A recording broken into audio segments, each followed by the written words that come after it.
તો સામત તમે અહીંયા બેઠા છો? હા. તમારે તો ગઢમાં આવવાનું હોય. અરે ગઢમાં તો મારે આવવું હતું, પણ મારા આવા હાલ જોઈને તમારા સિપાહીભાઈ મને ગઢમાં ન આવે. પણ તમારી આવી દિશા એને કદાચ તમને ઓળખવામાં ભૂલ ખાધી હશે. તમારા આવા હાલ શું થયું? જો આ સંદેશો તમારા બેને લખી આપ્યો છે અને તમારી પાસે મને મોકલ્યો છે. આમાં બધી વાત વિસ્તારથી લખી છે. સંદેશો બેન જાહલનો?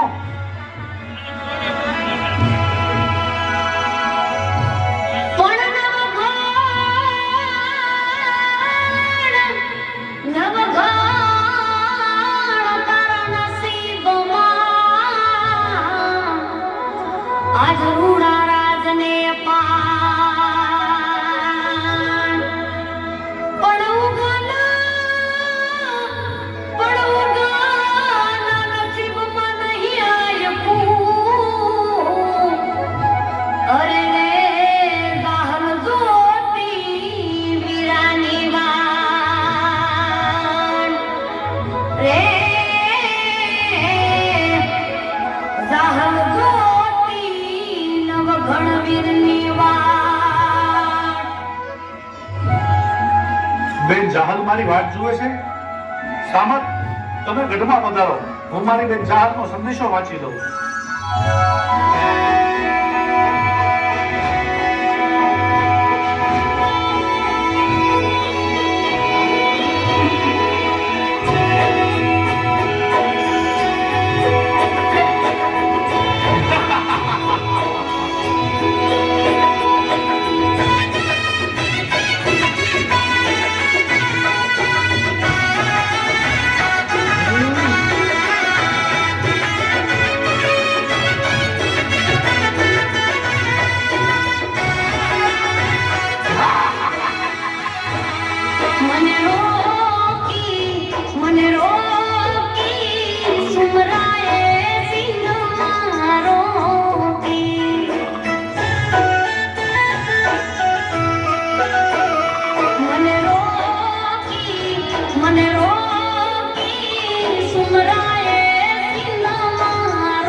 સિંધમાં સુમરાએ બેન જાહલને રોકી, વિપત વેળાએ જાહલ વાતો મારી જોતી. અરે સામત, આ મારી બેન જાહલ શું લખે છે?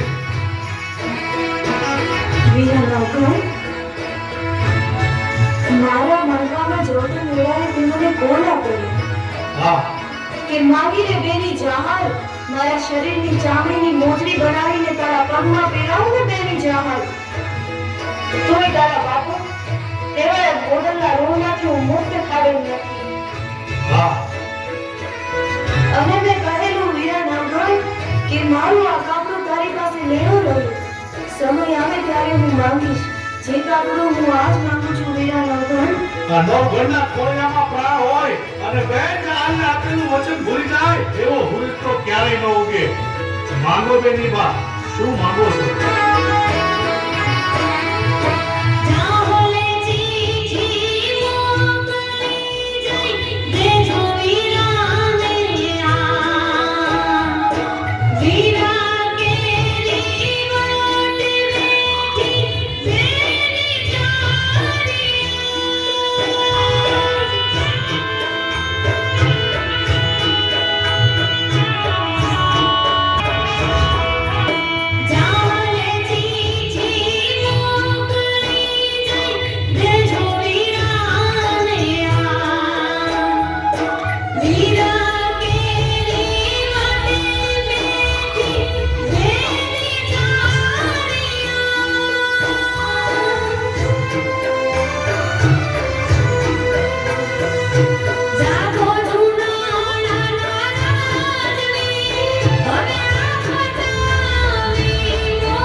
નવની ધરતી પર પગ મૂકી અને બેન દીકરીનો પાલો પકડી શકે. પણ આ જાળમાં એવું તે શું બન્યું કે તમારે આ શોર્ટ મલક મૂકી અને સિંધમાં જવું પડે?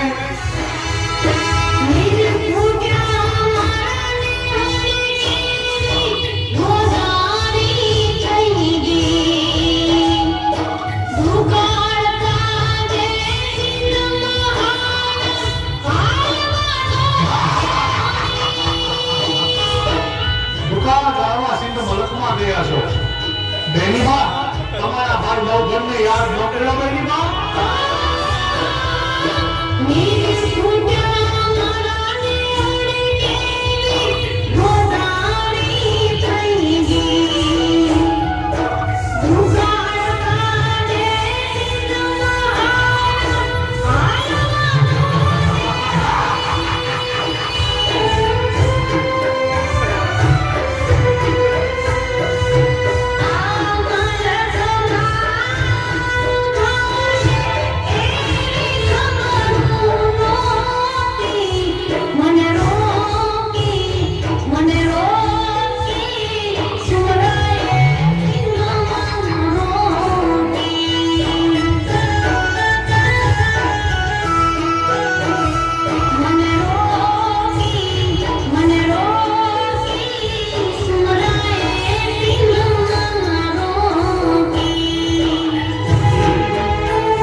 અને સિંધ મલકમાં જવું પડે તો આ નવઘણ માટે શરમની વાત કહેવાય બેનીબા.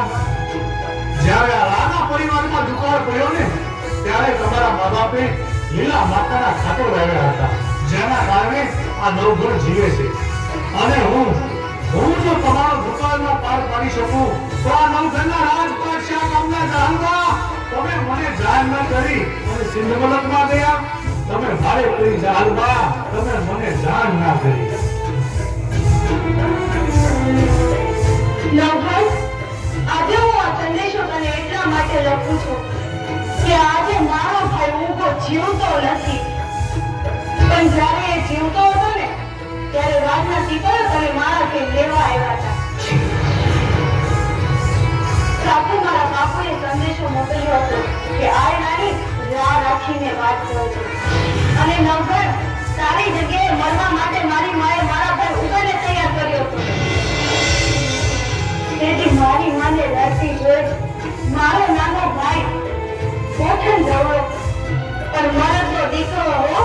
તેથી મારી માને કીધું તું કે માં રડતી નહીં, ચાલી રહી જા. રાજા નવઘણને ઉગારવો એ તો આપણી ફરજ છે. આ નવઘણને ઉગારવા માટે આ એક ઊંઘો તો શું, આવા હજારો ઊંઘા કુરબાન છે. વિચાર કરીને નવઘણ, તું તો અમારા આશ્રય હતો, છતાંય તને બચાવવા માટે મારો ભાઈ ઊભો પોતાનું મસ્તક તપાવી નાખતો હોય તો હું તો એની સગી બેન છું. મને બચાવવા માટે કોઈ આખું સિંહ સંભળાવી નાખે. આટલું બધું લખવાની જરૂર આ નવઘણને ના હોય જાનવા? હા, અરે તમે તો એવા માવતરની દીકરી છો, એવા વીરપુરુષ ભાઈની બેન છો, જેનું ગૌરવ માત્ર અહીં સમાજ નહીં પણ અઢારે ભરણ લઈ શકે. હા, હું જાણું છું કે 100 જ્યાંની આહીની દીકરીની ચૂંટણી ઉપર કોઈ નરાધમ પાપી માણસ બીજો દાગ ન લગાવી શકે, પછી ભલે એ સિંધનો સૂરો હોય. આ ઉપાડનું પરિણામ મિથ્યા નહીં જાય. આ નવઘણ હજી જીવે છે.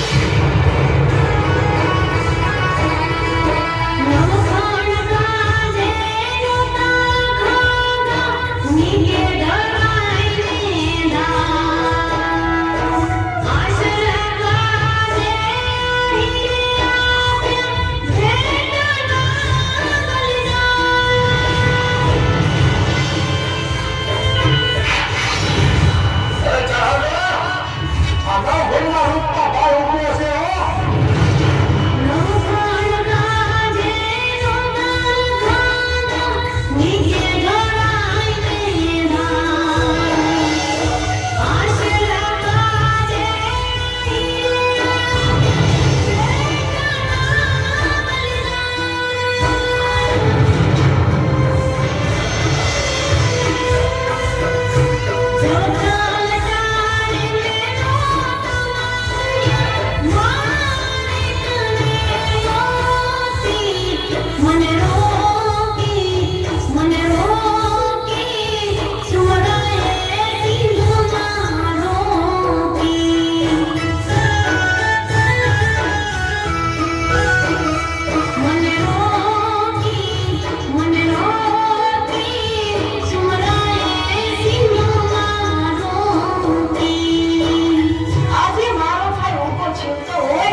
નથી એટલે મારે તને કહેવું પડે છે.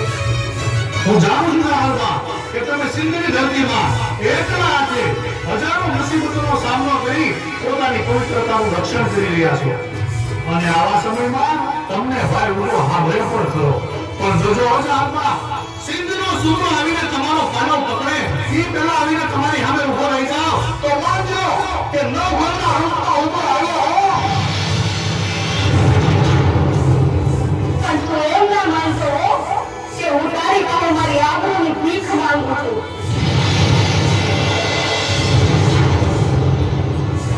પણ આ તો તારી ફરજ છે એ હું તને સમજાવું છું. લેજો આવજે. હે ગરવા ગિરનાર હે મુરલીધર મહારાજ મારી બેન જાનને થોડી હિંમત આપજો કારણ કે આ સોઠ મલકમાંથી હું સિંધ મલકમાં બેન જાહલની વારે જાઉં એટલામાં મારે આગળ 12 ગામનો ખારો સમુદ્ર આવે છે એ સમુદ્ર પાર કરવામાં મારે કદાચ મોડું પણ થાય અને બેન જાહલની જીવ છૂટી જાય